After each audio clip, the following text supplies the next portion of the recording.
Yellow, yellow. Welcome, people. Gonna get started here in a second with my buddy. Hello. Oh, hey, buddy. Hey. Rokib, thank you for the follow. Did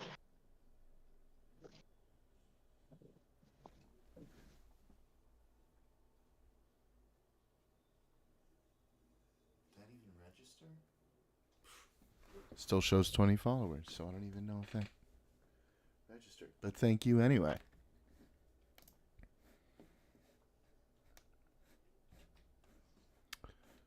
Okay.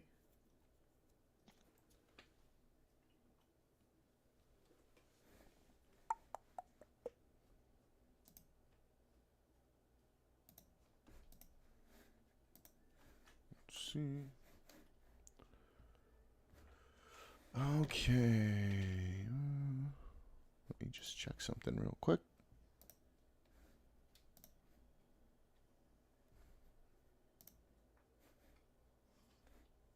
Cool. All right. So, as a favor to my friend, I'm going to watch a fascist fajita, better known as Bad Empanada, video. And we're going to go through it. And we're going to see if in this video he is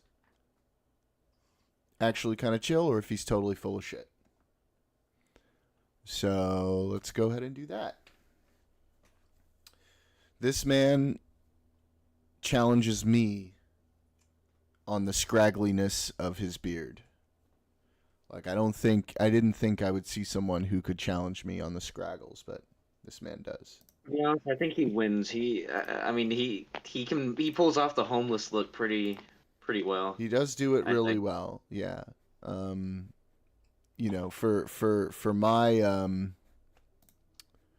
my case, I at least have the clean bald look, which kind of evens it out a little bit. If you want to jump in screen share so you can watch it with me.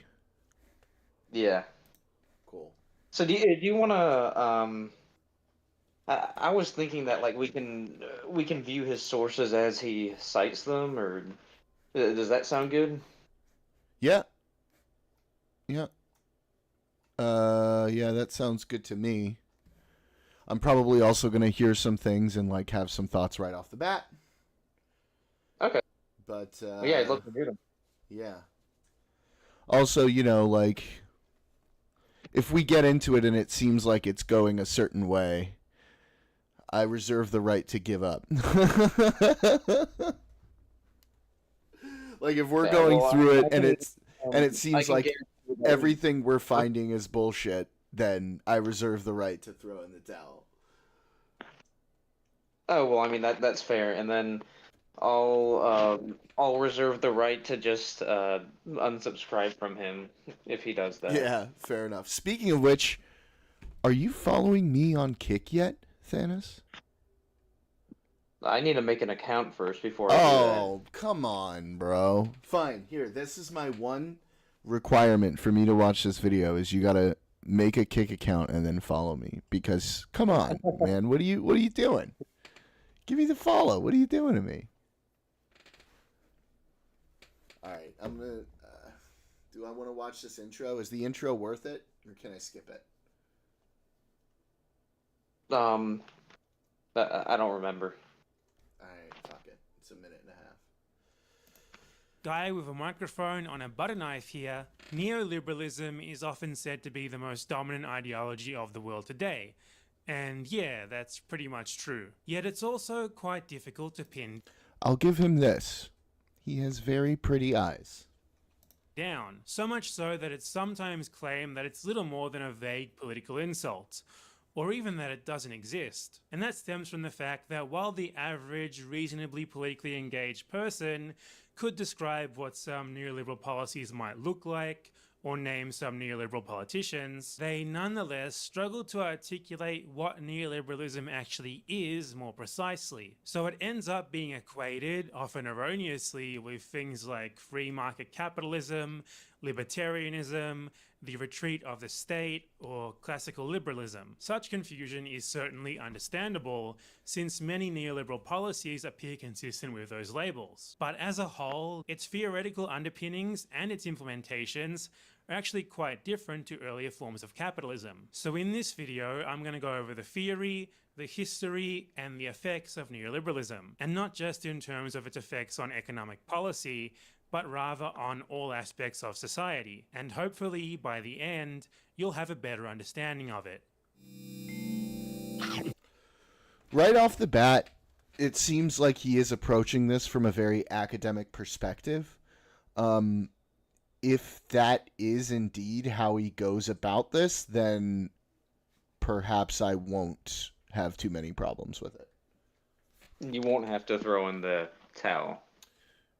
Well, I mean, it is almost an hour long, so at some point we might want to move on to something else. But, like, also, if we start going through and I'm like, well, this seems pretty accurate, you know, I can probably leave it there and be like, okay, this just seems like... Because, like, you know, if he's just talking about the academic sort of, like, this is what it is, this is where it started, this is how it came about, and he's not injecting opinion into it, then I'm probably not going to have that much of an issue with it, right? Because he's just talking about the history, what it does, what it stands for, and so on.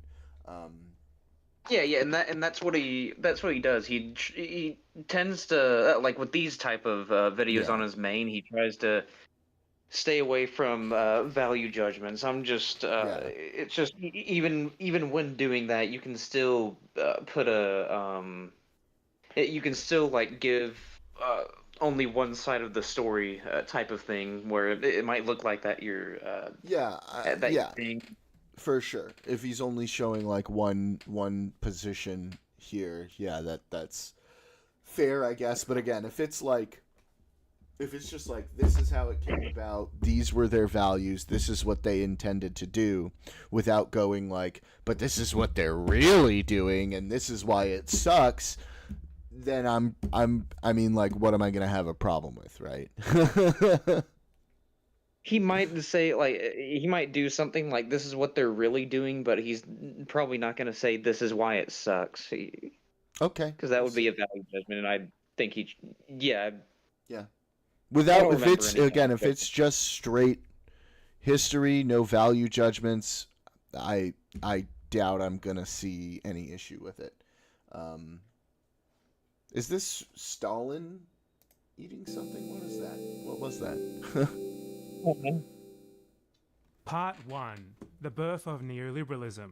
The name neoliberalism implies a new liberalism, so it's important to go over how it differs from earlier liberal thought and when and why this break occurred. In 1938, many of the thinkers who would soon come to shape the future of liberalism gathered in Paris for the Walter Lippmann Colloquium, named for American journalist Walter Lippmann, who had recently released his book The Good Society. In it, he posited that the trend towards more direct government economic management that began in developed capitalist nations during the Great Depression, exemplified by the New Deal in the USA and Keynesian macroeconomic management, risked leading to a gradual collectivization that would be the death knell of liberalism. Among the most notable in attendance were the German economist Wilhelm Röpke and two Austrian economists, Ludwig von Mises and Friedrich Hayek. And yes, I'm going to be butchering every single German and French name in this video. Sorry. Thus, these theorists sought to construct a new liberalism, one that could remedy the problems of the classical liberal ideas that had led to the Great Depression. This is correct. This is all good so far.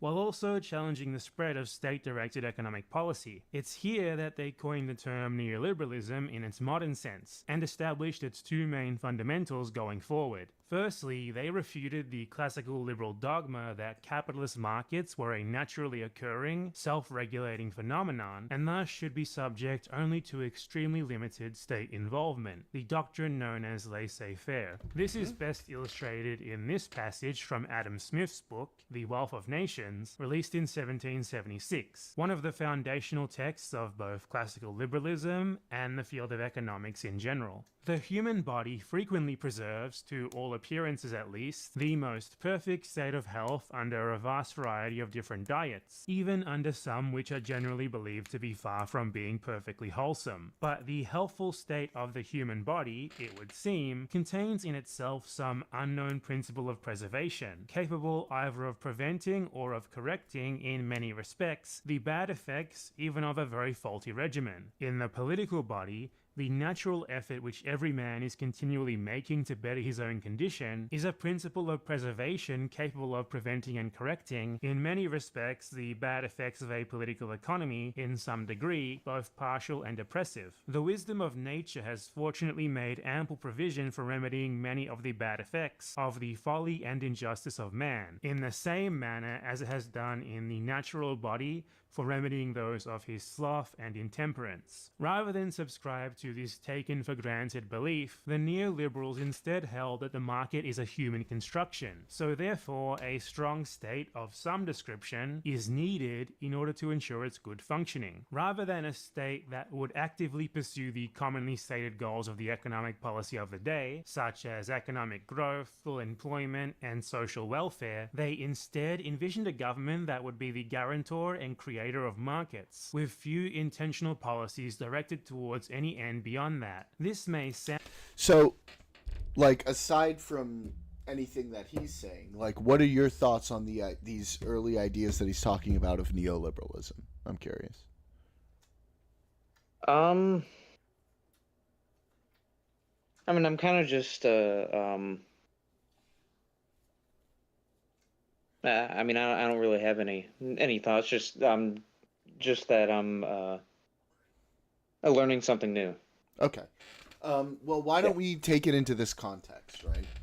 We were talking about, he was specifically comparing it to the idea of laissez-faire capitalism, right? Which is sort of unregulated capitalism, totally free markets with no interference, with the idea of neoliberalism being the government having an active role in regulating those markets and putting influence on those markets to ensure that they don't sort of get out of control, so to speak, and have some sort of guiding hand to them, right?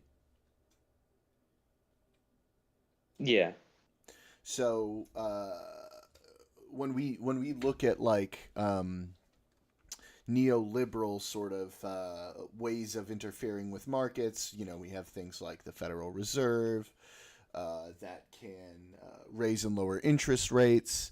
We have different monetary regulations that can ensure that, you know, companies aren't just allowed to sort of operate however they want, that sort of thing, right? So these are generally what we kind of look at as like the what I would consider to be positives of neoliberalism over like laissez-faire capitalism. Yeah? Yeah. Sound like anti-interventionism, but this is not the case. It's just a different type of interventionism to the one that term is usually associated with. Rather than intervening to try and actively better certain metrics or quality of life indicators, the government instead intervenes to create markets, keep them functioning, and enforce the rules that it sets for those who operate within them. Thus, the common perception of neoliberalism as a borderline anti-statist ideology that is little more than a mere revival of classical liberal-esque free market capitalism is clearly inaccurate. Their second big departure from classical liberalism is in the prime virtue that they extol. Earlier theorists, such as David Ricardo and Adam Smith, had believed that the greatest merit of capitalist markets was their fostering of mutually beneficial exchange. This is epitomized in Adam Smith's famous invisible hand analogy, and by directing that industry in such a manner as its produce may be of the greatest value, he intends only his own gain, and he is in this, as in many other cases, led by an invisible hand to promote an end which was no part of his intention. By pursuing his own interests, he frequently promotes that of the society more effectually than when he really intends to promote it.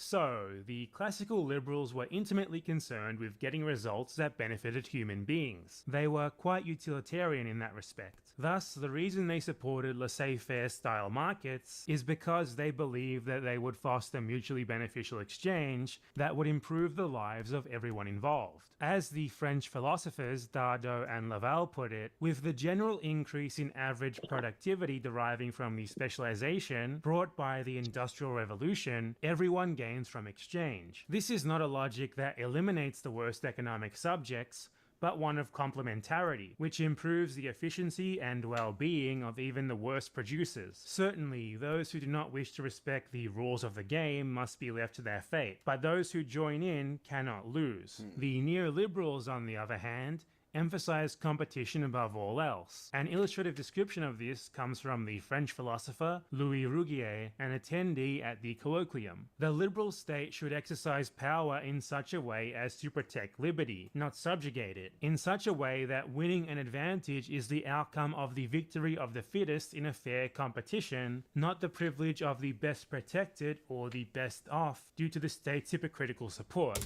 Okay. So this might be where he starts to inject some value judgments here. He's saying that in neoliberalism, the ideals are not pointed towards the benefits of all.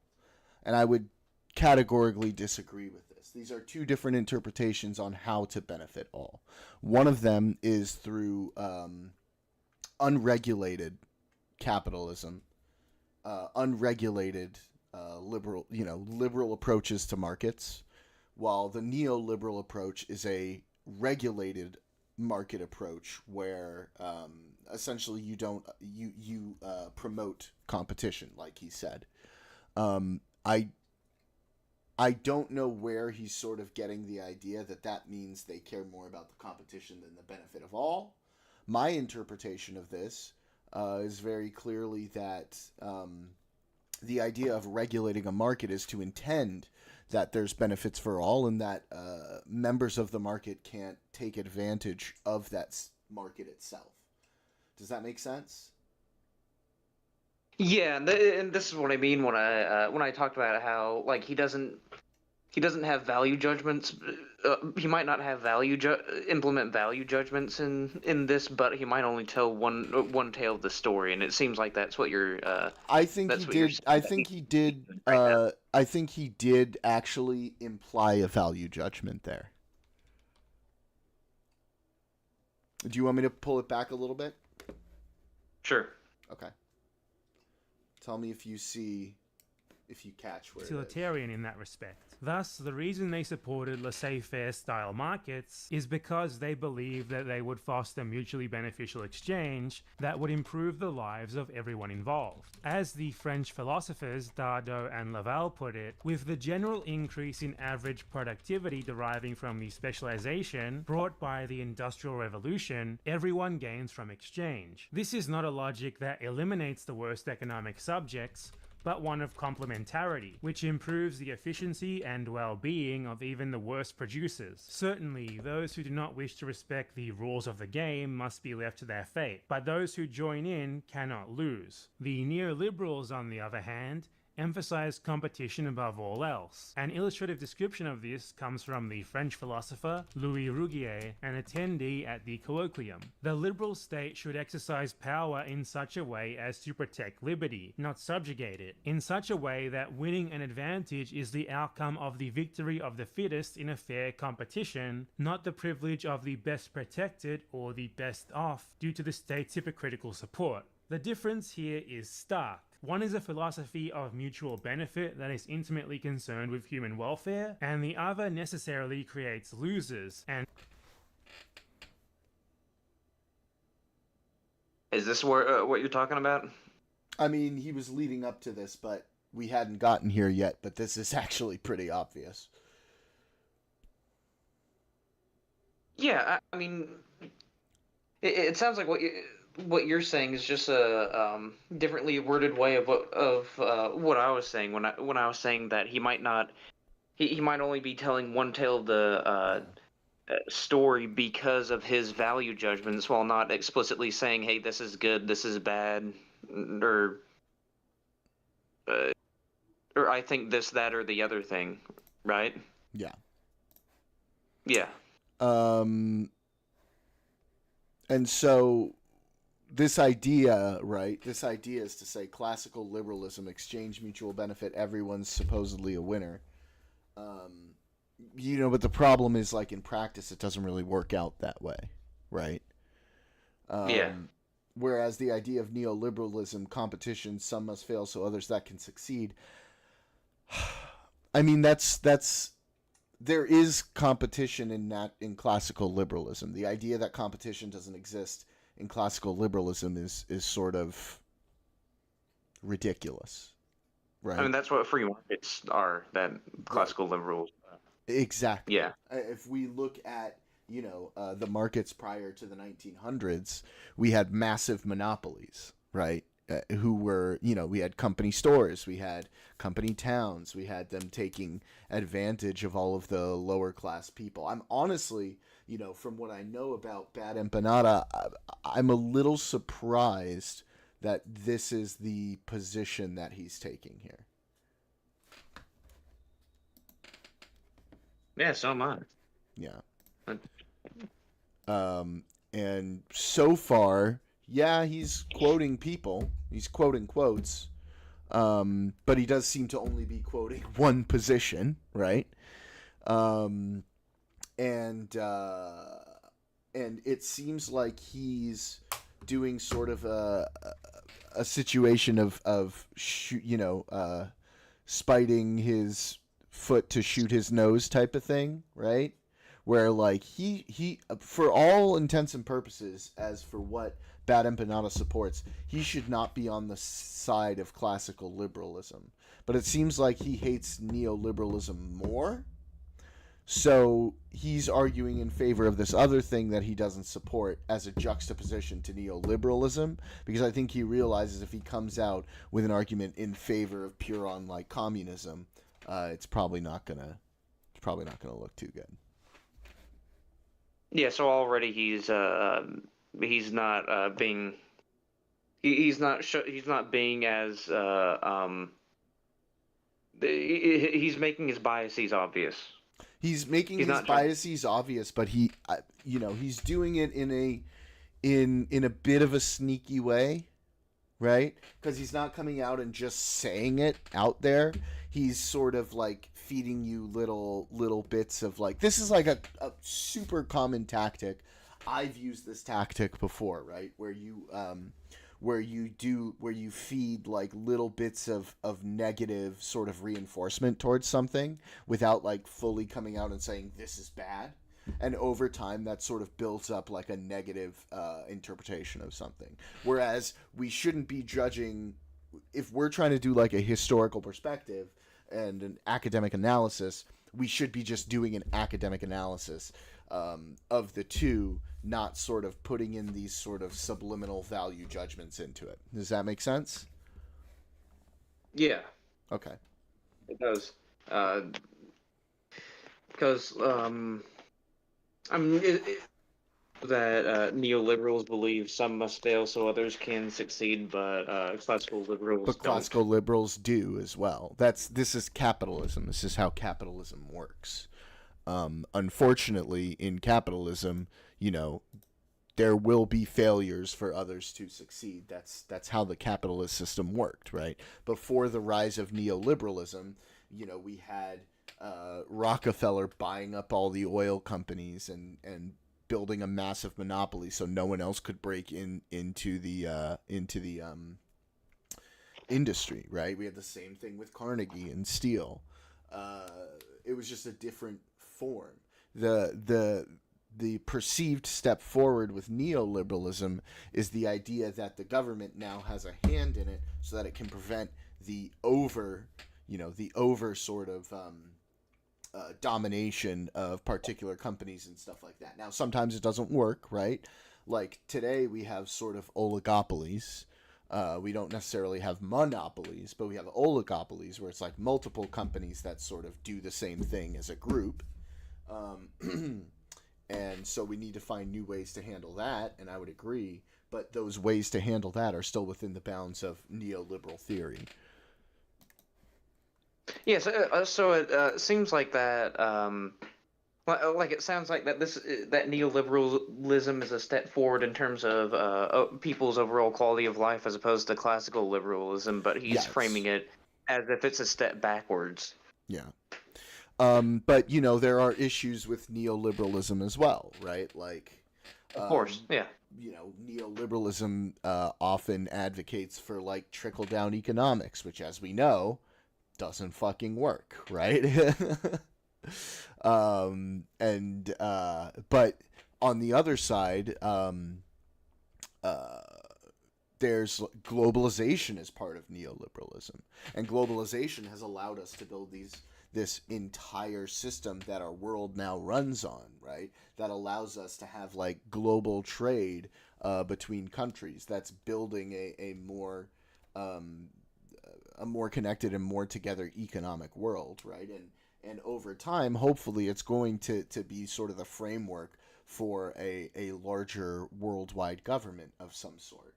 Um, that's what neoliberalism sort of started. And again, the ideas are old, and there's ways to grow, and it's changed over time, right? Like modern neoliberalism isn't the same as the original neoliberalism, right? Generally, modern, at least American neoliberals, dream ends and then it has to start up again. Did that happen? Yeah, so give it a second. That's Okay, we're annoying. back on. So yeah, like, a lot of times modern neoliberals like Barack Obama, Hillary Clinton, Bill Clinton, they will end up having to lower taxes on the upper class, but often, as a result of having to negotiate with Republicans, for example. Um, but then you look at like economic successes for Democrats under neoliberal policy, and the economy, by the numbers, has done far better under neoliberal Democrats than it has under Republicans, conservative Republicans, who would espouse a more classical liberalism um, approach to economics. Um, so, yeah, I mean, there's going to be benefits and drawbacks to both. I think we need to get away from the idea of trickle down economics. I don't understand why we're still attached to that. It doesn't really make too much sense to me, but that's not necessarily something that's isolated to neoliberalism. I think what we need to be doing is injecting a little bit of socialism to our neoliberal economics, right? Have a more mixed economy, which most neoliberals agree with, right? Barack Obama wanted to raise taxes. Joe Biden wanted to raise taxes. Um, And but it they seems like couldn't. there's a decent amount of people that want universal health care. I mean, that's another thing. Yeah, I don't know how much I would consider that neoliberal policy to not have universal health care. Um, I think that is. No, I'm not necessarily saying that, and that it would Oh, not be a neoliberal policy more so than just saying that that would be considered a socialist policy, right? right. Yeah. Um, Yeah. okay. Cool. We'll keep it going. Yeah. Plainly embraces this with phrases like the victory of the fittest. Such a focus is profoundly undemocratic, as in a democratic society, the losers in such a system would inevitably seek to influence politics to improve their circumstances. Thus, some of them advocated for the limiting of democracy to ensure that the masses could not ruin the competitive market order with their political demands. As Rougier also wrote, democracies must be constitutionally reformed in such a way that those to whom they entrust the responsibilities of government regard themselves not as the representatives of economic interests and popular appetites, but as the guarantors of the general interests against special interests, not as the instigators of electoral one-upmanship, but as the moderators of group demands, setting as their task the enforcement of universal respect. Okay, but again, we're completely ignoring the fact that um, in the other side, in a classical liberal system, it's going to have exactly the same problem where money becomes the biggest influence into government.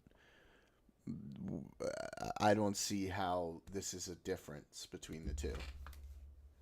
Well, he might be like it seems like he's like quoting individual philosophers, so it's possible that he might be like quoting He seems to be the better mostly one quoting Louis Rougier, this one guy. This is also from like the 1920s, 1930s, right? It's very different. And then, well, let's see, from theory to practice, neoliberal turn, neoliberal society. I don't know how much he talks about like the modern era. Oh, he's just gonna say they're all the same but with different. I mean, that's not true. They're not the same. They don't have the same approaches to economics. That's just not true. But I can tell by this picture right here that that's what he intends to argue. I'm gonna put this on full screen.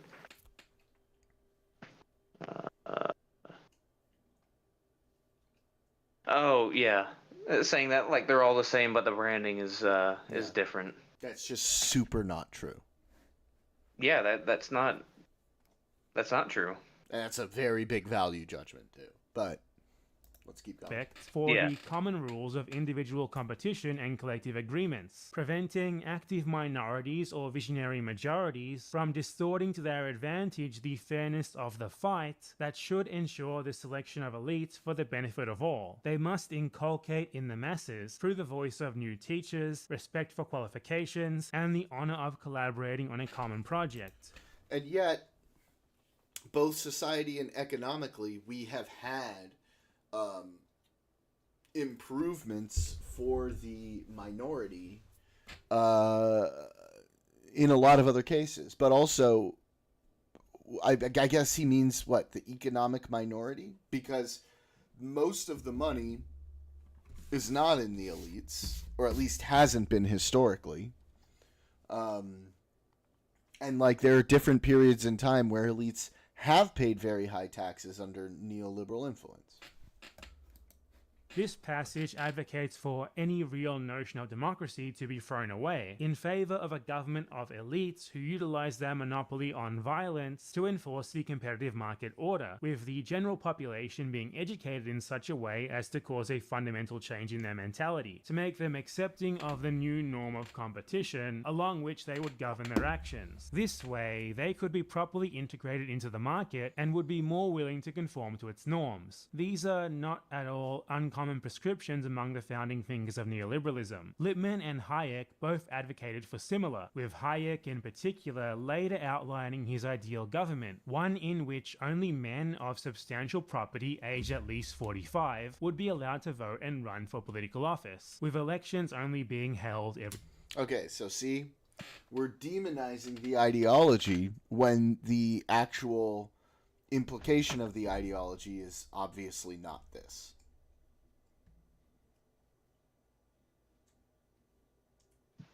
Yeah.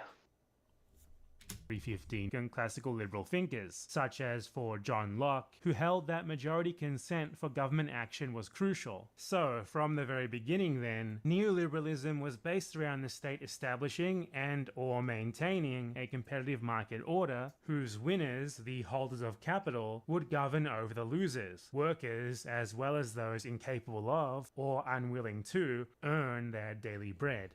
Okay, but that's not even how it works. That's not how our economic system works. They do have a lot of influence, but they only work with that labor. People still need to work those jobs. And for example, after COVID, we saw a huge issue with labor not being paid the amount that it was worth, and we've watched wages, real wages, grow substantially since COVID as a result of that, right? And some of it could be argued that it was directly a result of state intervention, where the state was upping benefits for families, upping unemployment benefits and so on, This allowed people to feel more secure in their position, and then go ahead and hold out for better wages. We saw those wages grow. Remember, our economic system is a neoliberal economic system, right? So when he says these things, keep in mind he's talking about our current system, and there are obvious things that don't add up with this. Everything about this so But again, he's still only talking about the birth and the original theory. But I do think it's kind of sneaky that he is talking about it as though these ideas from the origin are the way that modern neoliberals think about economics and the application of neoliberalism versus liberalism. obviously serves to protect the interests of the former group from those of the latter. Nonetheless, these theorists believe that preventing the masses from exercising proportionate political influence was required in order to assure all individuals complete freedom and liberty. These are words with many different meanings. To me, for example, no one who needs to struggle to meet their basic needs, such as securing food, I think the housing, stream and froze health. or something. My screen share or the stream? Well, I can hear you, but I'm guessing your screen share froze at freedom. It's on freedom is right truly now. free. So it's important to clarify that for them, it simply meant the freedom to compete. Do you see neoliberal freedom? Yeah. Okay, Yeah, it's so- moving up. Yeah, it is moving. In supposedly fair capitalist markets. Therefore, they didn't see any contradiction between this freedom and a practically dictatorial government. Hang on.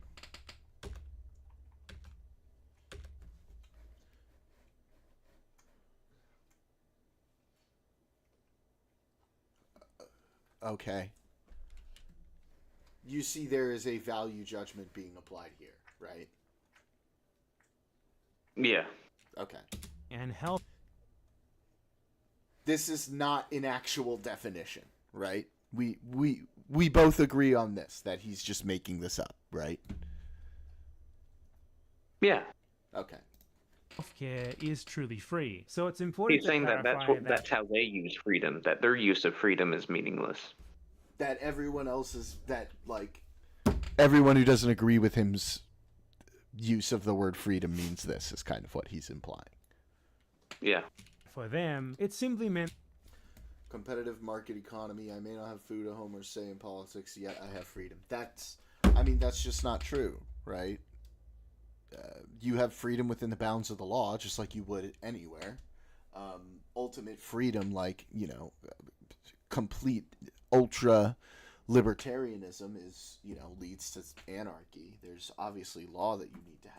But yes, you have the freedom to participate in the competitive market economy. That's part of your freedom. You also have the freedom to not participate in the competitive market economy. There are plenty of people within our system who live on like communes, who live off the grid, who live however they want to live. So I don't. This doesn't force you to participate in the economy. You're allowed to, but you would be allowed to participate in the economy under sort of an unregulated capitalism as well. But without that regulation, you'd probably have less success. the freedom to compete in supposedly fair capitalist markets. Therefore, they didn't see any contradiction between this freedom and a practically dictatorial. Again, I'm really surprised to hear Bad Empanada making arguments. I don't know if he knows that's what he's doing, but he's making arguments. He's trying to make arguments in favor of anarcho-capitalism right now.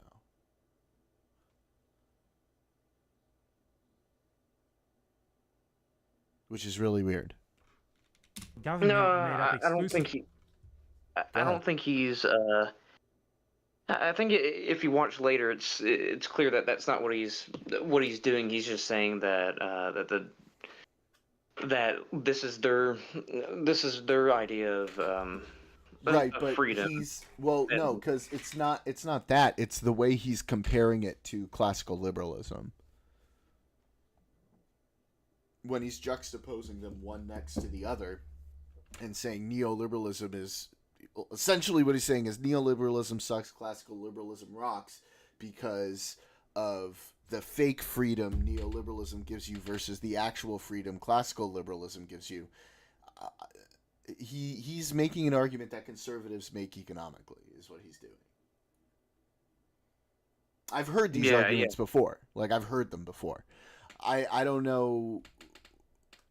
Yes, it sounds like he's saying that their theorized version of how they saw freedom was is a lot better than how the neoliberals see it. But it's also his whole purpose, it seems like, is to like promote a system where people get the best end of the stick possible. But the way that he's sort of constructing this argument, he seems to be advocating for a system that does not set people up for the best way possible.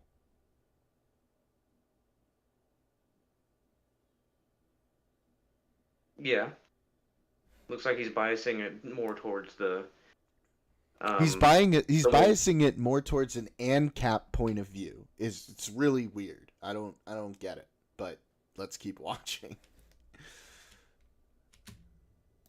Of large property owners, as long as said property owners did their duty and ensured the good functioning of the competitive market, everyone would be free. The idea that competition should be the prime aspect of social relations and the social Darwinist rhetoric used by some neoliberal theorists was not new. It has its roots in the writings of Herbert Spencer, a 19th century English philosopher. Spencer believed in social evolutionism, that humanity would become stronger if everyone was simply left to compete in the free market, but he did not believe that this would be thanks to mutually beneficial exchange, as most other liberals of his time did. It was because the weakest would be unable to survive, which would strengthen society overall. These are the ideas of general, like the core ideas of capitalism. But all kinds of capitalism, right? If you put forth a better product, you will succeed. If you don't put forth a good product, you will not succeed. These are like core ideas of how capitalist systems work. Explained this in his own words in 1851. The poverty of the incapable, the distresses that come upon the imprudent, the starvation of the idle, and those shoulderings aside of the weak by the strong, which leave so many in shallows and in miseries, are the decrees of a large, far-seeing benevolence. Spencer's thought had some key differences to that of the neoliberals, most notably in the justification. They mostly justified their ideas by appealing to freedom and liberty, rather than his notion of social evolutionism, and unlike them, Spencer was fundamentally anti-statist, believing that any government attempts to provide relief for the poor or interfere in the natural market would end up making society weaker. But regardless of their different reasons for emphasizing the primacy of competition, this is, I think, out of this entire time, this is the first time he's shown the positive intentions of neoliberal theory. Yeah. The positives of positive intentions of neoliberal theory. Yeah. Or at least the way as he sees it, like as he agrees with it, right? State interference. I want to hear. I want to ask you a question real quick. Yeah. So can you hear me better now? Or can you hear me better now? The first way. Okay, cool. Thank you. I'm on my phone. I don't know which side has the speaker, but I'm guessing this one does. Okay. The bottom of the phone usually has the speaker. Well, this is the top of the this is the top of the phone, but the audio output is on the bottom. Oh, okay. Weird. You said, can I ask you a question? I thought you were going to ask me something about this. Yeah. Okay. and they both still pursued similar ends. The implication here is that the cost of the freedom and liberty which supremacy of competition supposedly provides is that those who cannot make it in the market will meet a dire fate. Spencer embraced that fate as a deserved punishment that made society stronger, while most of the founding neoliberals were merely indifferent to it, rarely even factoring it into their theories. Whether this Hold on, can you pause real competition quick? was Yeah. So is that just to his screen, or is he showing nothing right now? I'm seeing nothing. Oh, okay. So Yeah. I just didn't know if the screen was messing up. No. was materially good Okay. for most people or not was only ever a secondary concern, at best. Part 2. Probably the most common question that I'm asked as a professor at Hillsdale is, what happened to my country? 2. From theory to practice. Plans to make the Walter Lippmann Colloquium an annual event were scrapped due to the outbreak of World War II, but in the 5 days that it was held, the most important underpinnings of what was to become neoliberalism had already been laid out. Its agenda was continued afterwards by the 1947 foundation of the Mont Pelerin Society, which could be considered the very first neoliberal think tank. An initiative led by Friedrich Hayek, most of the attendees of the colloquium joined up, including the aforementioned Wilhelm Röpke. Röpke is notable for being one of the most important contributors to the reconstruction of the post-World War II German economy, alongside others who are known as the Ordo-Liberals. Note that Röpke did not call himself an Ordo-Liberal, but there's very little that distinguishes his theory from theirs, so I'll be grouping him in with them for convenience's sake. He and they were some of the founders of Germany's famed social market economy. This is commonly understood to be a form of redistributive capitalism, as post-war Germany is well known for its very strong welfare state, and in practice it was. But it would be an error to credit the Ordo-Liberals for this. Such programs had their roots in Bismarck's reforms during the 19th century, and the German working class was very unionized, meaning that overt attacks on social programs and worker protections would not have been very practical. In fact, the Ordo-Liberals' original conception of the term social market economy meant something very different. The man who coined the phrase, Alfred Müller-Armack, a close associate of Röpke and a fellow member of the Mont Pelerin Society, said that the reason this market economy was social was simply because it encouraged consumption, which he described as a social service, and because the competitive order would enhance productivity, which would guarantee social progress. Thus, for the Ordo-Liberals, the social in social market economy did not mean social guarantees or welfare or anything like how the term is usually understood today. It meant little more than the maintenance of competition, which by itself was considered to be more than enough of a social good. Laval and Dardot summarized the Ordo-Liberal position on such social programs thusly. In its Ordo-Liberal sense, social market economy is an expression directly opposed to the welfare or social state. Prosperity for all is a result of the market economy and it alone, whereas the social security and various allowances allocated by the social state, doubtless a necessary evil but a temporary one that must be restricted as much as possible, risk demoralizing economic agents. The limited programs that they conceived of to encompass this necessary evil would only be justified because they were directed not towards providing people with their basic needs, but to help them adapt to the competitive market order. The conception of a government that helps people not to directly help them, but to help them help themselves, quite common today, was first popularized by Röpke and Yeah. I mean, I agree that this is a negative part of neoliberalism, that there's a reluctance to provide more direct help rather than to provide help to help themselves, right? The whole pull yourself up by the bootstraps thing, rather than a sort of like a, strong safety net deal. other German theorists of his day. Beforehand, it was much more common for such government programs to simply be justified as universal economic rights. Just look at Franklin D. Roosevelt's proposed Second Bill of Rights, for example. Every American has the right to a job, an adequate wage and decent living standards, a decent home, medical care, economic protection during sickness, accident, old age or unemployment, and a good education. So, we move from the idea that everyone has the unconditional right to have their basic needs fulfilled, to the idea that no one has the right to anything beyond maybe getting a little bit of help to adapt to the competitive market order and earn their basic needs themselves. The basis of Rupke and other similar German economists thought was thus the two neoliberal fundamentals that I outlined. According to them, since a well-functioning market was not natural and self-regulating as the classical liberals had thought, the role of government is to remedy this by establishing and maintaining a competitive market order and ensuring that the population... Did you have any thoughts about when he was comparing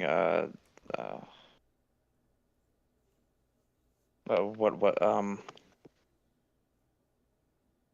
can you go back a little bit?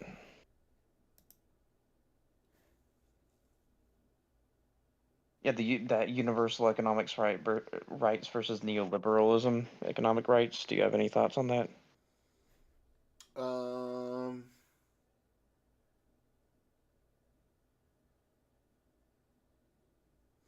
I think, I think the best way to do this is a combination of the two. Like, I look at the Swedish system, right? The Swedish system has a very, very free market while ensuring the most important things are available to its citizens. Yeah.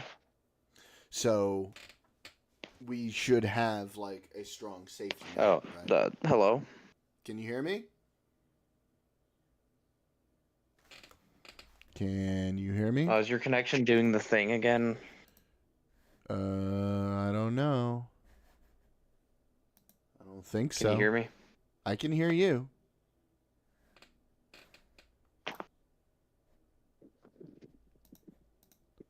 I can hear you.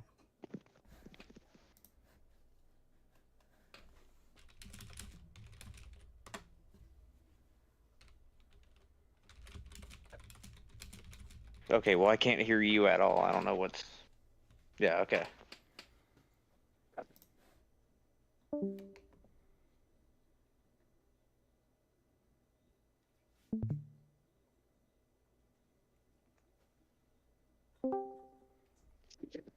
Can you hear me now? Yeah. Okay. So my thoughts are a combination of these two things, right? When you look at the Swedish system, for example, there's a very free market, but there's also a strong safety net.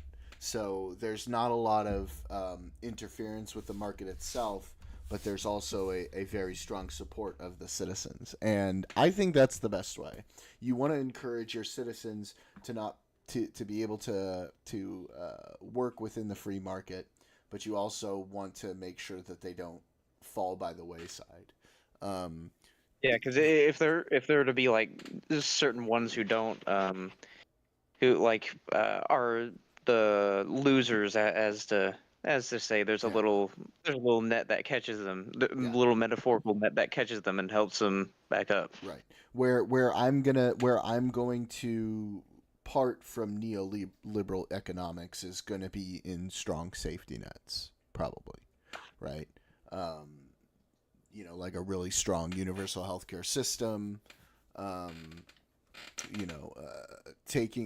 ensuring that certain inelastic things are not made privatized, right? Like, I don't think the healthcare system should be privatized. And like I said, you can have that within a neoliberal system, but it doesn't, like I also said, like it's not a neoliberal belief, right? But you can have that within a neoliberal system. It's where it's like, how neoliberal is the system going to be, right? How free is that free market capitalism going to be? And in the case that I see it, right, a mixed economy, like all the economies in the world are right now, is what we need, and the extent to which that economy is mixed is the important thing. I'm starting to think he's making an argument against pure neoliberal economics, which I'm more likely inclined to agree with. But but again, this is from a very slanted point of view, and I don't know if you've noticed, but like every interpretation of what they're saying is meant to be a negative one, right? There's no sort of interpretation of the other side that says, well, this is what they wanted and this is why they thought it. All the interpretation is, well, this is what they wanted because they wanted to say fuck you to all the poor people, right? Yeah, that seems like how he's framing it. Right. So again, he's not entirely wrong, but he's also, I mean, on a couple things he just fucking made up, right? Like we talked about that. But other than that, like he's not entirely wrong, but it's the way he's framing it, the sort of one side of the story that he's telling, which is like very, like you can see what he's trying to make you think, right? Like you can see that as we go through this, you can see what his opinion is, rather than having a very academic look at this as of right now. The quotes he's pulling up are correct, but of course they're cherry picked, right? Yeah. Yeah. And that's why I wanted to give it a look with you to analyze this. But when I watched it some time ago, initially I didn't really have I didn't really have the time to go into every single source. I mean, my conclusion, I think what I think my conclusion is going to be after we watch this is like,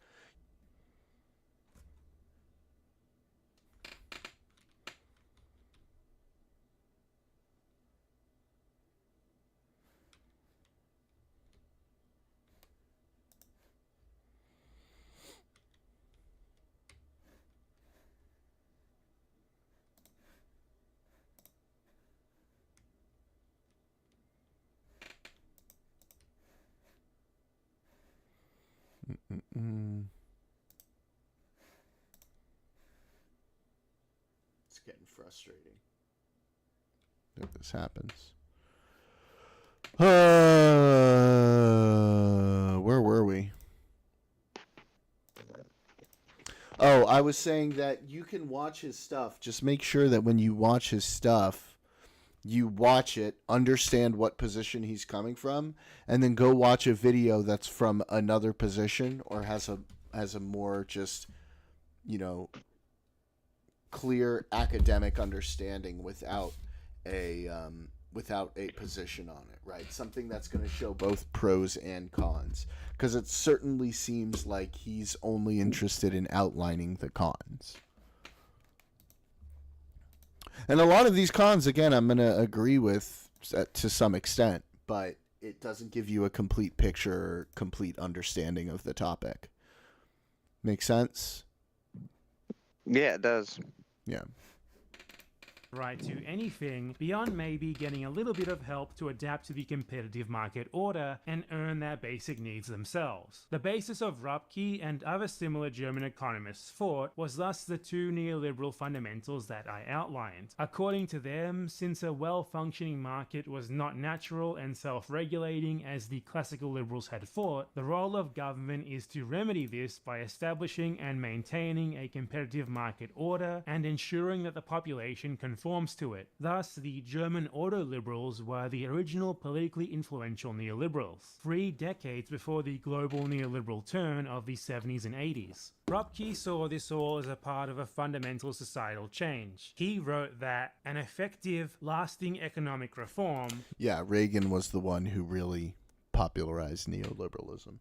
must at the same time be a radical reform of society. In order for the government-maintained competitive market— which is why Bad Empanada can only approach this from a one-sided perspective, because he has a captured audience, right?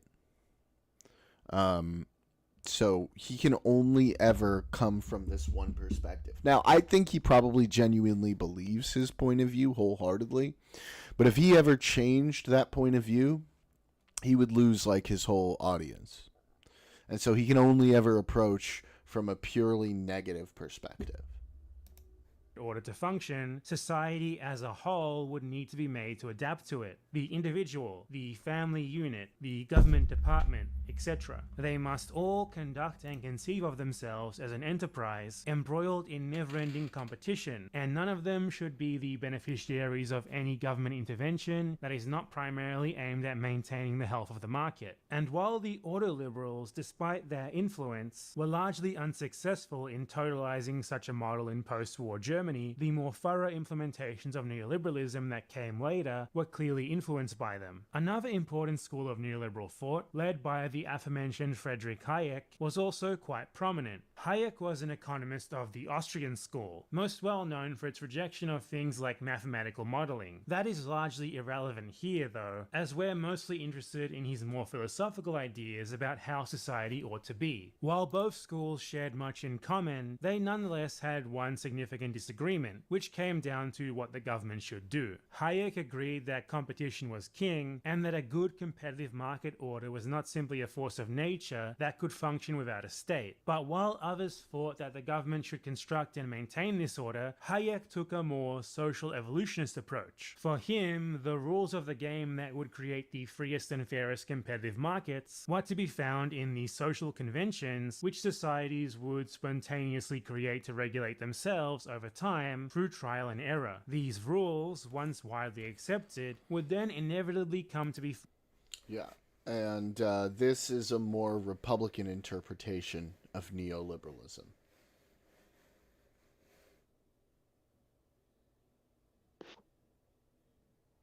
Hayek's interpretation is a more conservative interpretation of neoliberalism. The ordo liberal interpretation is a more, when I say liberal, I mean Democrat liberal interpretation of neoliberalism. Do you see that difference? Yeah. Does that make sense to you? Yeah. formally codified in common law, law established in the courts through legal precedents. A strong government with a monopoly on violence was required to enforce these rules, guarantee contracts and private property rights, etc., but said government should keep its legislating to a bare minimum, as laws established through legislation are the conscious creations of politicians. Thus, they would disrupt the subconsciously constructed common law market order. Hence Hayek's aforementioned preference for an undemocratic government of landed, enlightened elites who would have the good sense to ignore the majority who might misguidedly push them to interfere in the market unfairly. In 1981, he even stated that he prefers a liberal dictator to a democratic government lacking in liberalism. While the order liberals were at least some... That is a cherry pick if I've ever seen one.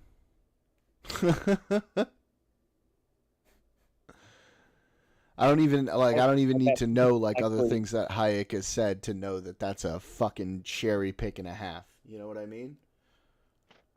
Yeah. Yeah. Somewhat influential in formal politics in the 40s, 50s, and 60s, Hayek, at least in terms of his different idea of how the state should act, was not so much. But he was still very influential in a different way. As the founder and longtime leader of the Mont Pelerin Society, he was... Let me look this up, see if there's more to that quote.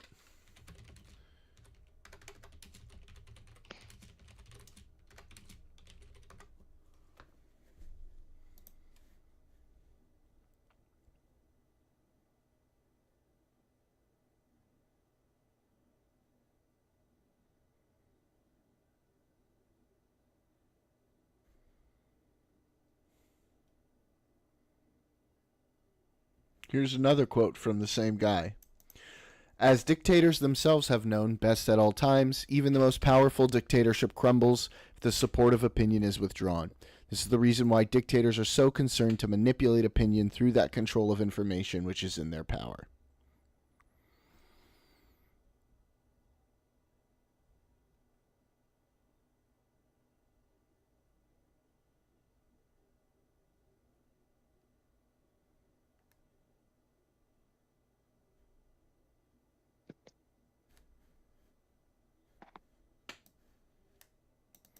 Well, I would say that as long-term institutions, I am totally against dictatorships. Oh, I think this is more relating to the sort of thing that he said. When Well, I would say that as long-term institutions, I am totally against dictatorships. But by the way, why didn't he cherry pick that quote, right? But a dictatorship may be a necessary system for a transitional period. At times, it is necessary for a country to have, for a time, some form or other of dictatorial power. As you will understand, it is possible for a dictator to govern in a liberal way. And it is also possible for a democracy to govern with a total lack of liberalism. Personally, I prefer a liberal dictator to democratic government lacking liberalism. That was the full quote. Mm-hmm. What do you think about that? I mean, doesn't surprise me from some of the other some of the other things that I want to he's been deconstruct this though, right? Because we Yeah. should understand this quote. He said, "Personally, I prefer a liberal dictator to democratic government lacking liberalism." So, for example, let's say we had the opportunity to have Bernie Sanders be a dictator versus a non-dictator Trump. Who would you choose? Okay, and that's sort of his point there. That's kind of his point. Yeah. Okay, Make sense? it does. Yeah. Do we see how Bad Empanada was being a little bit dishonest with that? Well, that's why I said even before you wanted to make sure Yeah. that I understood. Yeah. Cool. Let's keep going. At the head of what quickly became a transcontinental network of think tanks, which were created to advocate for the practical implementation of neoliberal ideas, alongside business-funded university economics departments, notably at the London School of Economics and Chicago University. The most illustrative example of these neoliberal think tanks is the British Institute of Economic Affairs. It was founded after millionaire businessman Anthony Fisher read Hayek's 1945 book, The Road to Serfdom, and then sought him out in person. Fisher had intended to enter politics to advocate for Hayek's ideas against what he saw as the threat of communism posed by the social programs and nationalizations being implemented by the post-war UK Labour government. But Hayek convinced him to instead use his substantial fortune to found a think tank, as he believed that this was a much more effective way of influencing government policy. This meeting would have a resounding effect on global politics, as the Institute quickly became the most influential think tank in the UK, directly influencing policy from the 1970s onwards. And Fisher would go on to found many more think tanks, advocating for the same ideas, with his Atlas network today comprising more than 500 worldwide. As may be indicated from the fact that their founder was a rich businessman, these think tanks and others like them, such as the Heritage Foundation in the USA, are funded by donations from corporations So and the rich and these- powerful the world These over. that he's Hayek talking about never are going to be much more conservative-leaning think tanks. The Heritage Foundation, for example, did Project 2025. Yeah.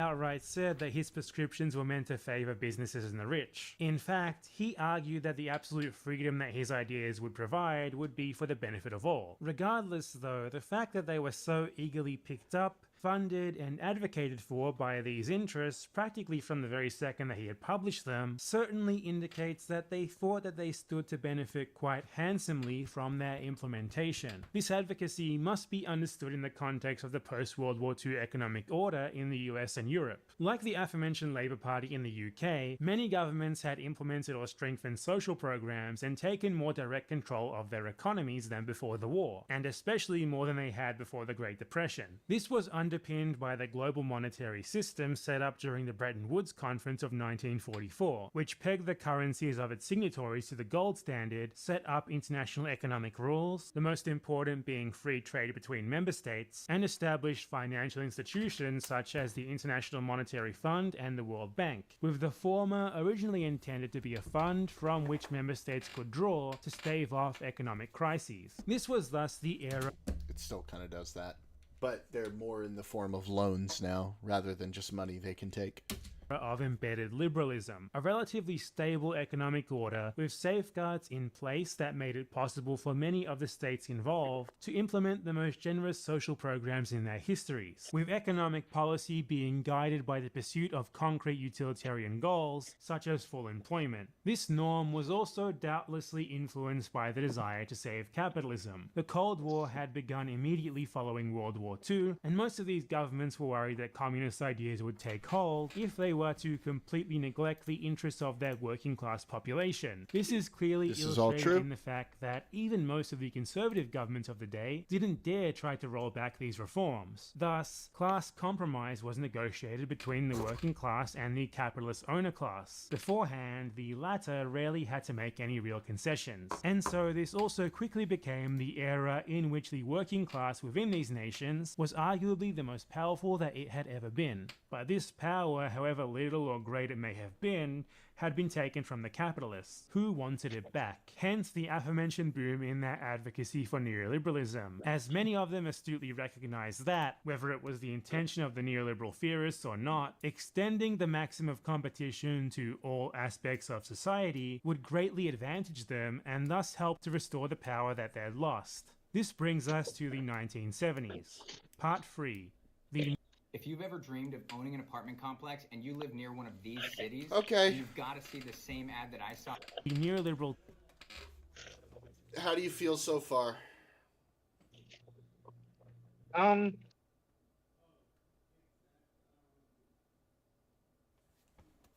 mean, I'm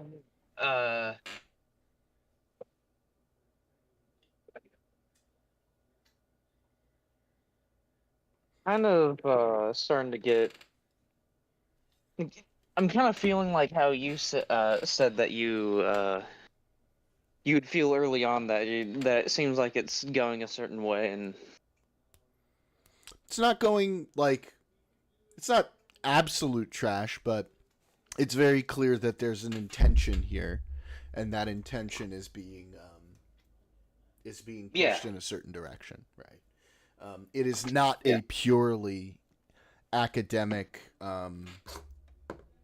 teaching as it's meant to be, you know, as he's trying to make it seem. There is definitely value judgments and opinion being injected into here, which is fine. I just don't like that he pretends to be, you know, completely, you know, showing this as some sort of unbiased academic interpretation. So yeah, that's what he's making it out to be. yeah, but I feel like I'm good on this at this point. How about you? Yeah, that's what I was trying to say. That I feel pretty good on this at this point. But this was good. I liked doing this. The bread and right? goods. This was, I think, a useful thing for us to do. But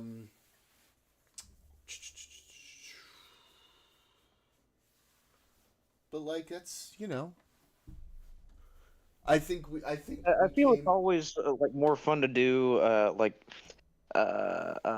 watch these and do research with friends as opposed to by yourself. Yeah. And I'm going to use a different N word right now.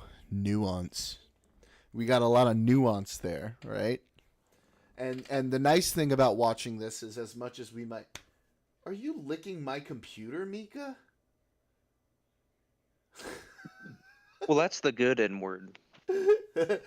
My dog. I just turned to my left, and my dog is licking my laptop. Okay.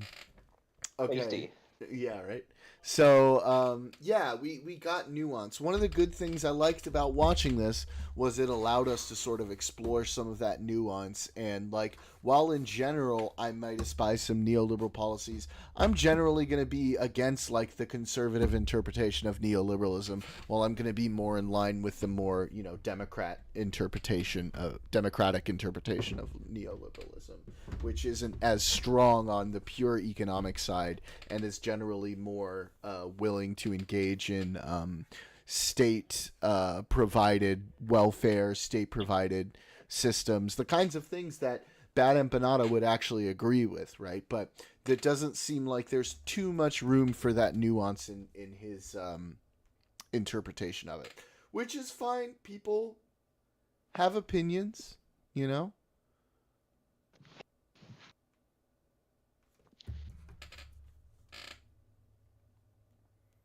And he's welcome to it.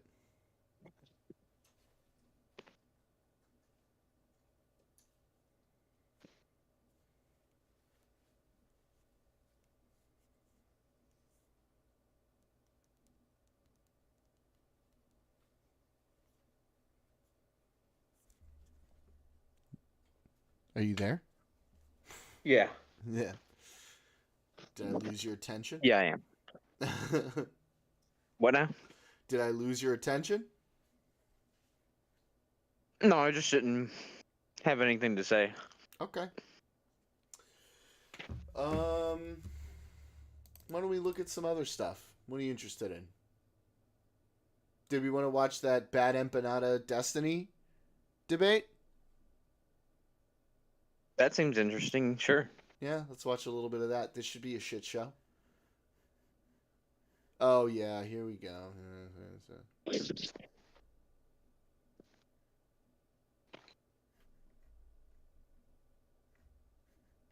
All right. It seems like you're just kind of like going for random gotchas here rather than actually engaging with anything that I'm saying. So, Is this? how is it like? Okay, you don't understand. I understand. Like you understand concepts like subconscious racism. No. That's Okay. essentially Hold on. what this Can I is. just? Can I? Let me. Like, Hold on. you're- Can I? something- Can I something that you're I'll- taking Can I for granted is rephrase being what? challenged. I want to rephrase. It's not anything. You haven't challenged anything. I'm just trying to understand what you're saying. Yeah, it is. I'm That's gonna why. hold on, Alright. hold on, hold on. Because now you sound like you're trying to get a dunk. Okay. If you want to go by Nazi Germany all the time. No, that's no. fine. If Okay, do you want to talk to Haas? what does he want to talk about? I don't know, but he was screaming in my Twitch chat earlier. He wants to debate about like who's the manliest man or something.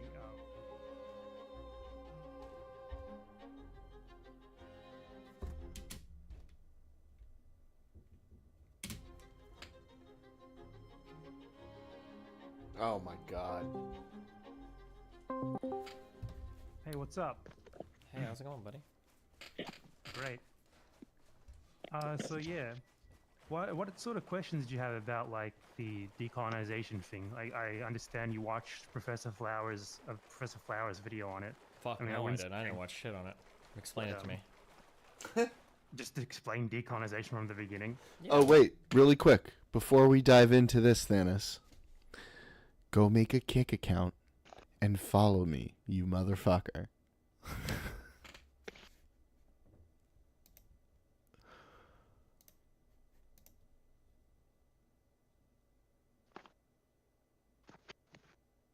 I need verbal confirmation.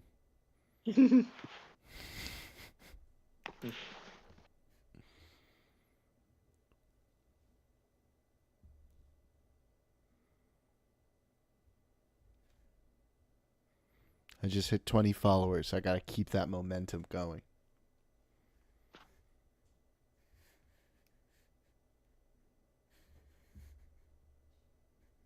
No, I'll do that tomorrow. I wanna. I'm gonna go to bed soon. I wanna watch a little bit of this before I. You Go, know it's but not gonna I take you gotta do the long. full setup. Okay, fine. You better do it. Yeah. I thought you wanted to ask her questions. Well, I'll ask questions, but you gotta explain it to me first. I don't even know what I'm asking questions about.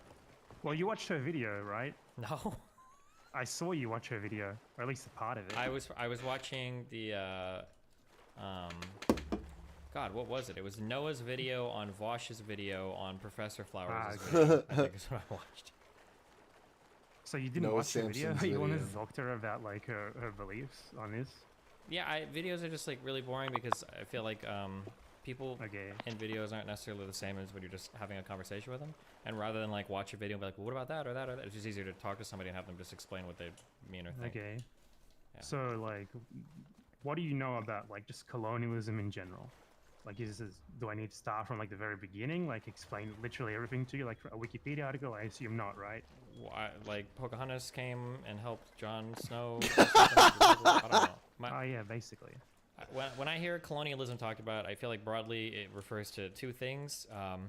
One can be a form of like like cultural colonialism, so the idea that we export culture across the world, or something like that, that Western-centric views are prolific in media, entertainment, et cetera, et cetera. And then I hear like economic colonialization, so this might be in the form of exploitative trade deals, the IMF, or just like straight out like companies. Well, that's more that, modern stuff. Like what I think we're talking about here is more like I guess like the stuff that you're talking about there, it's more like a adapted terminology rather than really having that much to do with it. But the colonialism that we're talking about in regards to decolonization, it's sort of like, think about like the initial colonization of the Americas, the USA, Australia, Canada, Africa, stuff like that. So much more direct rather than you using colonialism as a metaphor. And I guess like, hold on, I've made videos on this before, so I have like a definition sort of written up to sort of introduce here. The key thing is to remember here, like, calling someone like a colonizer is not an insult. It can be an insult, but it's not an insult by default, right? It's Josh. like describing sort of like a relation that they have, a societal relation. It's like calling someone working class or something, or bourgeois or something, So a lot of people take it as an insult. A lot of people use it as an insult. I use it as an insult, but doesn't mean that, that's... You can join us in voice chat if you want, Josh. Being a colonizer makes you a bad person or whatever, Do you know what probably makes it sound like an insult? That it's used as one? Well, I think even I heard Professor Flowers say this. The act of colonizing someone is probably, I imagine we would both agree that it's an aggressive act. And usually when moral agents take aggressive acts, some sort of retribution can be justified. So I think that's why. So when somebody says like, oh, you're a colonizer, the implication is that like, I need to be punished for it. Not me, but whoever you're talking about. So that would be my guess. I think like, ideally no one would want anything like that to happen, Like, it's the same sort of thing with like, I assume you know like a fair bit about like theoretical socialism. Like no one wants there to be like just worthless, like for no good reason, punishments of people who used to be like bourgeois or something just for the sake of it. But if these people were to like resist to the death or something, so far this is a pretty reasonable discussion. I also don't know if like even the term colonizer seems a little bit weird. Or I guess finish talking about that, and then I can just ask about the comment. Well, I guess like for an example, a good example that all Americans understand. Think about like a conflict, like for example, the U.S. Civil War, where one side was just unequivocally in the right, and the other side was just fighting for slavery, basically. And it's like, what if the Confederacy just refused to surrender forever? What would you have to do? Like, basically just fucking beat them into submission, right? So no one wants that to happen. It could happen, right, in some sort of theoretical decolonization scenario. But I mean, I think basically everyone, at least other than like someone who thinks colonialism was a good thing, would agree that like decolonization, as in, places that are under like colonial rule, or that either direct or that like, are ruled by the remnants of like a former colony. For example, South Africa was, for a good example that everyone knows. Like fighting against that is pretty much unambiguously like making you in the moral right. What does it mean to fight against that though? Let's say we have a decolonial to use an attitude in, example, like the modern day. Like, what would be a way to fight against? Well, to use a good example, South Africa is another good one. So, apartheid ended in 1991. The struggle against apartheid was definitely a decolonial struggle. It might not have ended in like the best way. Hey, buddy. Can you hear me?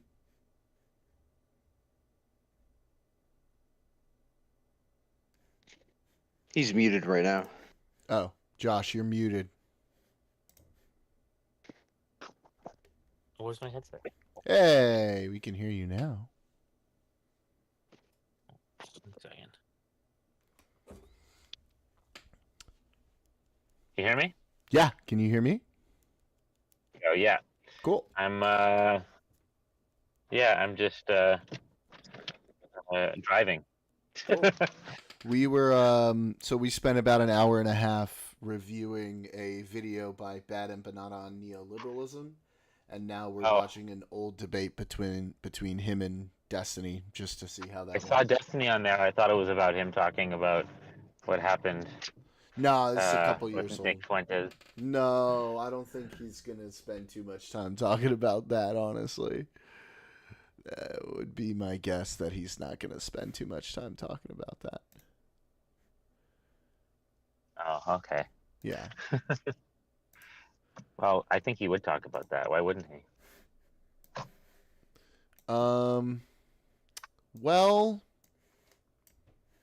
probably not too much to his benefit to talk about that. If I'm It would completely give him so much honest. publicity. It'd be great. Would it though? All he's going to be trying to talk about something like Israel, Palestine, or something, and then the whole time everyone in the chat's just going to be like, "So." He's not going to be able to ignore it. Well, we'll see. We'll see what happens. Anyway, Yeah. watch this debate with us. It possibly could have, but it was definitely I'll like a try deep it, yeah, learning well, struggle, as in it was a struggle. Oh, jump in the screen share, I guess, and you'll be able to hear it.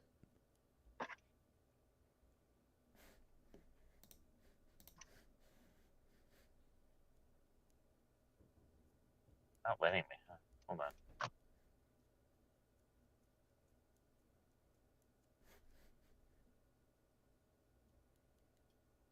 Oh, it won't let me.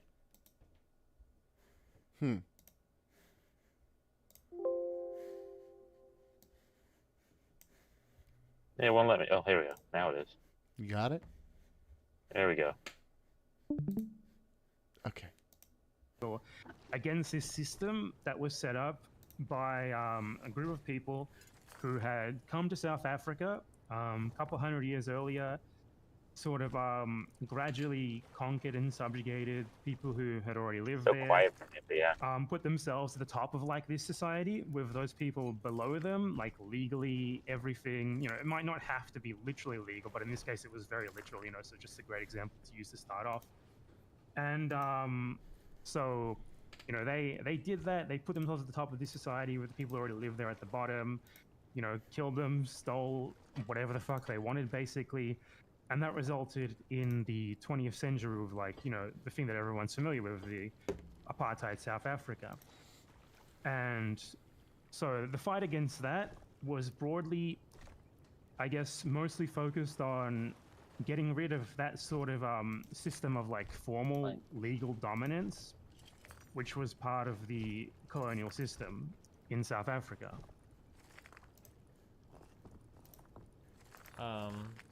It didn't seem like this was a fight against colonialism.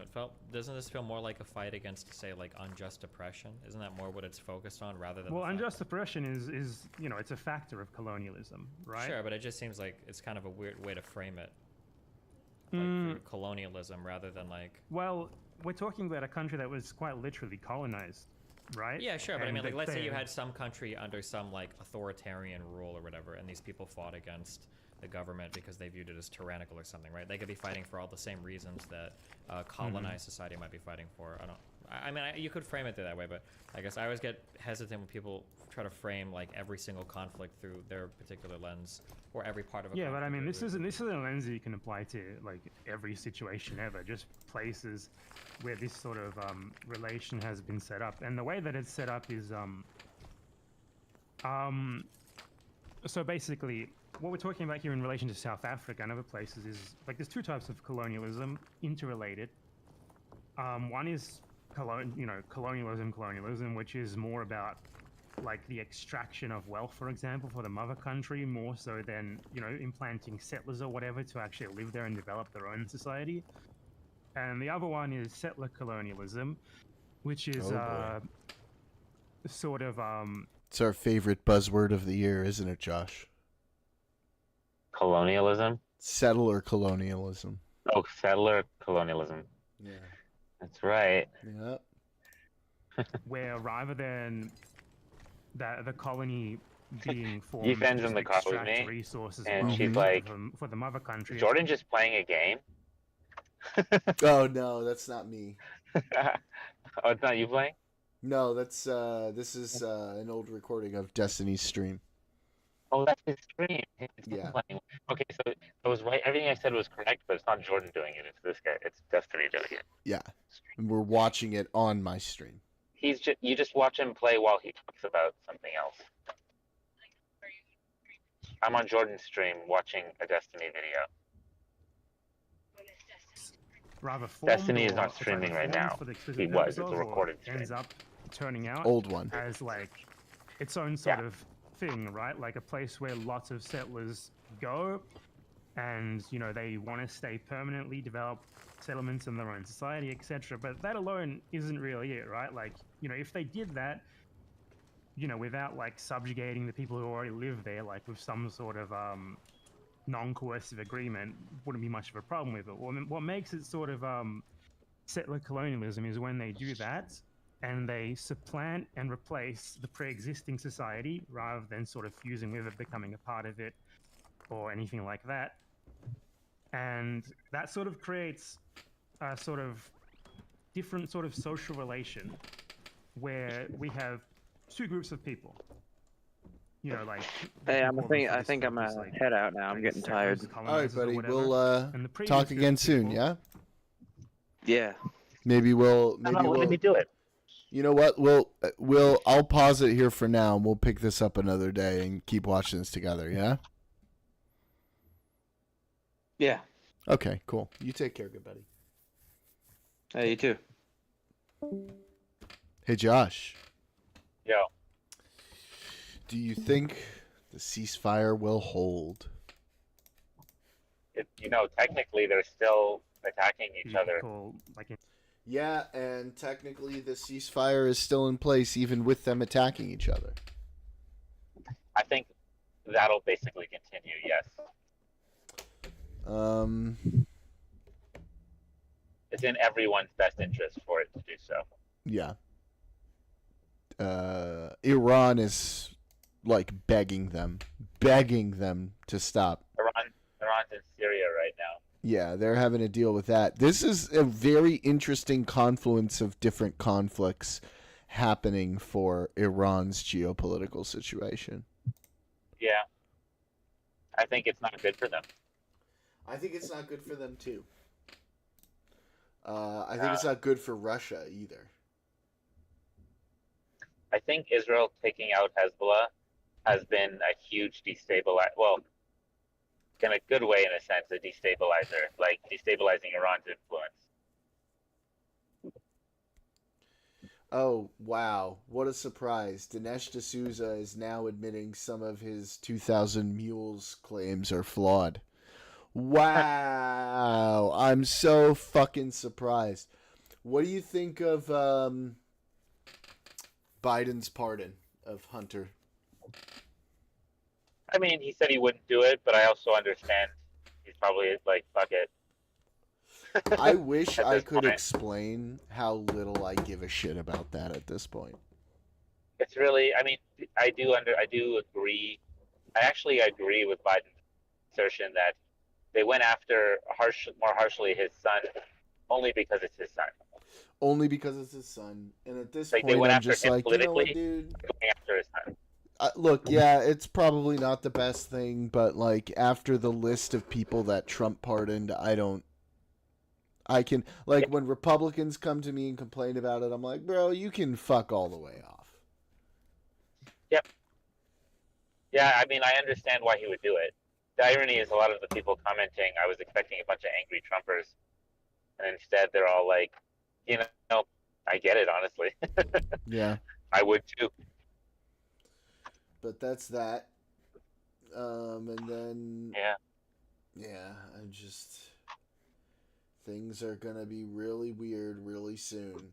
If he follows through on the tariff things, I expect people to be apologizing. I expect my Republican friends to be apologizing like fucking crazy. Why? Isn't that something they want? Well, no, because they want it, but then the prices are going to go up, and then they're going to have to face the fact that they were wrong. But then the economy is going to be so good. Yeah, that's not how that works, because apparently even if the economy is good, if your groceries are more expensive, none of that fucking matters. Uh-huh. So when are tariffs ever good? When are tariffs ever good? They are good often as a response to foreign tariffs. There are certain specific situations where tariffs can work out well, like in an industry where it makes sense to bring manufacturing back to the United States without incurring higher costs on the people. But we're looking at like a potentially perfect storm with like high tariffs on imports of a lot of food, and then mass deportations, which are going to expel a lot of the low cost labor that goes into food. So we're going to have Like like he's trying these. to isolate America. What? It's like an isolationist policy. Yeah, and it's like food prices will go up if there are tariffs and if there are mass deportations. And the Who does it problem is, benefit? who does it benefit? I mean, the idea is that it will benefit American businesses, but in practice, like so many American businesses buy things overseas that they're going to have to raise their prices anyway, which is going to lower In buying power. in sorry, it said in theory what? In theory, it would help American businesses by bringing more business here. Yeah. But the problem is most American businesses need to source certain things overseas. So they're going to have to raise their prices anyway, which is going to lower consumer buying power, which means less people are going to be buying their stuff. Yeah. So he's trying to force people to do things by unnecessarily taxing things. Yeah, But, I mean it's just not going to work out positively. It's at best it's going to raise prices for consumers. At worst, it's going to raise prices for consumers, and there'll be an economic slowdown because buying power will be lower and people will stop spending money on things. And now things that used to be cheap will now be, expensive and priced out for most regular people, and we'll see an economic slowdown. And then you add rising food costs because of the deportations, and yeah, we're gonna see. Well, we're gonna see the reason why Trump was voted in the first place, which was expensive groceries. Except now it'll be under him.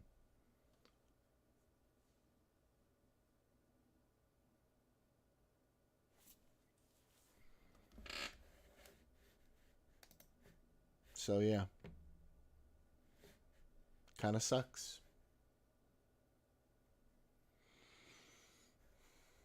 Can you hear me, buddy? Did I lose you? If you're trying to say things, I cannot hear you.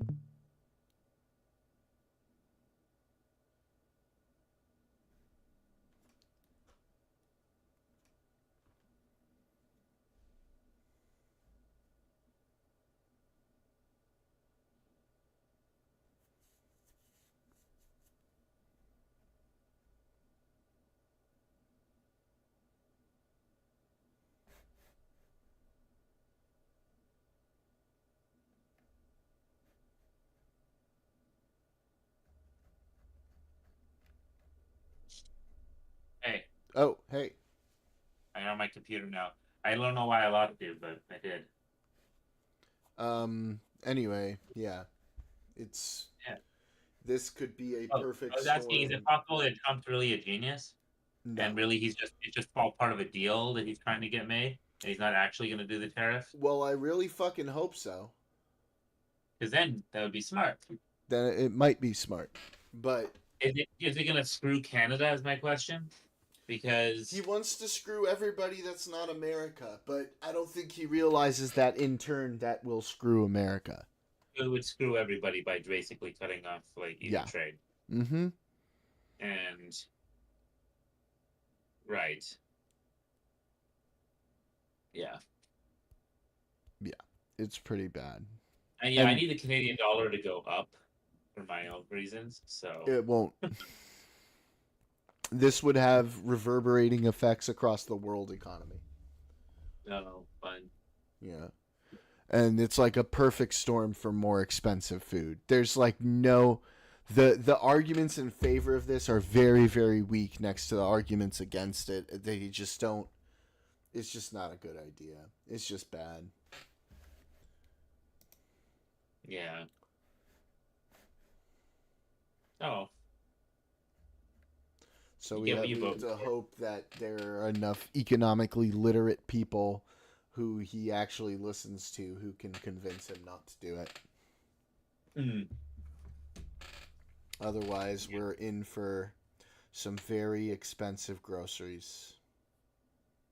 Yeah. I apologize. I have to use the bathroom, but I might join you later. I might not, but I think I'm probably gonna finish up for the evening. Actually, All right, cool. Well, Yeah. in that case, good briefly talking to you on my always drive. good chatting with you, good buddy. I'll let you know Yep. next time I'm on. Are you like back now from being with like your family and stuff you were telling me about? I wasn't. I'm in. I mean, I'm not. I went away. I didn't go away. I went to my cousin in like L.A. Okay, but like for example, on Wednesday night, if I'm streaming, would you be around? Ironically, I will be probably at your house Oh, with your dad, working on what? working on a few things for some cutting down a script and. So you're and telling me releasing- you're not going to be able to take a couple-hour break to be in person on my stream? If your dad has to run, we'll join you next to you. Okay. I will. I won't be able to come in separately unless I'm like in the other room. Also, make sure to sign Yifen up for Kick and get her to follow me so I can get the numbers. I'll tell her to do that. We'll see if she does it. Tell her If I'm you ask, asking her, it's more like- please. It's more likely. Wait, if where you is text- she? Where is she? Ethan, Jordan has a favor to ask you. She said no. She didn't even hear what it is, but she said no. What? She said she's just kidding. Now she feels bad, so she will do the thing that you. Yes, good. What- It's not what even is that it hard. you want? Here she is. Hey, Yifen. Yes. Hello. Just so you know, you're live on the internet right now. Great. That doesn't make her happy. So now I can. There's nobody watching, so don't worry about it. No, I was gonna say, if you could do me a huge favor and sign up for Kick, which is a alternative to Twitch, and then follow me because I need the numbers. Where do I sign up on Kick? Josh Kick? can help you with that. Yeah. I'll do it. Yeah. Okay. I gotta run to the bathroom. All right. I'll see you guys later. Love you, buddy. Love you too. Bye. Well, for those of you who watched, thank you so much for watching. I'll be back in a couple days. We'll do more politics. Maybe I'll play some games for once. That'd be nice. Maybe I'll play like a new No Man's Sky save or something like that. But everybody have a wonderful night. Mika, come here. Come say goodbye to the people. Come here. Come on. Come on. I know you're sleepy, but come and say goodbye to the people. They want to see your face. Come on. Come on. Yes, girl. Come here. Oh, yes. Oh, big stretch. Big stretch. Look at that. Look at the people. Look at the people. That's my girl. That's my girl. All right. Wait, can you say bye? Will you say bye for the people? Will you say bye-bye? No? You're just going to stand up? Get on camera? Such a good girl. Such a good girl. Okay. Good night.